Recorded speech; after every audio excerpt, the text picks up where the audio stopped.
közönség, tekintettel arra, hogy lassan az időnk lejárt, 10-es számú nagylemezem talán egyik legesleg romantikusabb dal, amit szintén Konsti borít. Én sohasem búcsúzom a címe.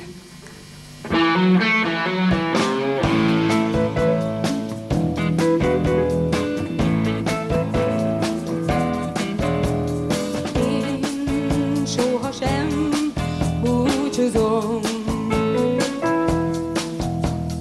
Én szótlanul távozom. Úgy fáj, amikor egy szerelem véget ér, de hogy még sohasem kutatom. Nem sírok, könny nem kísér utamon.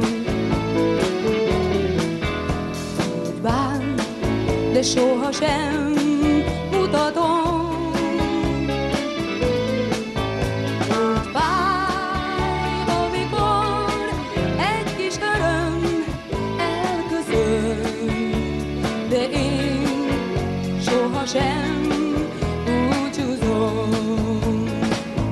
Szép csendben tovább megyek, előttem magas hegyek, estére hol is leszek, még nem tudom. Lássa más szomorú mosolyom, bán, de sohasem mutatom.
És egy igazi búcsúdal következő.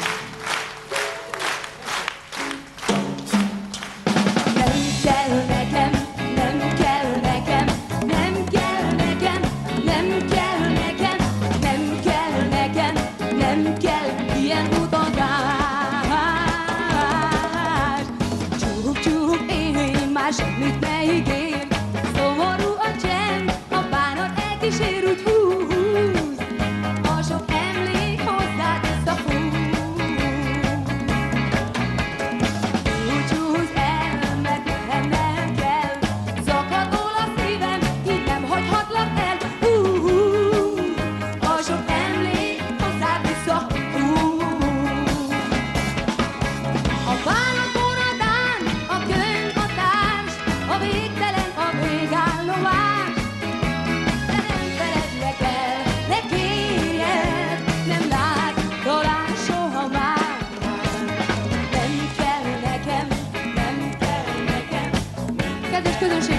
és uraim, ma esti koncertünk végéhez érkeztünk. Köszönjük mindenkinek ezt a mai estét, minden kollégánknak. Engedjék meg, hogy elköszönjek vendégeinktől. Koncz Tibortól, Zorán, köszönjük, Ler Ferenc, Ler István, Bródi János, a Láma, az Univerzál, Túlmosai és az egész televíziós stábnak köszönjük ezt a mai estét. Viszontlátásra!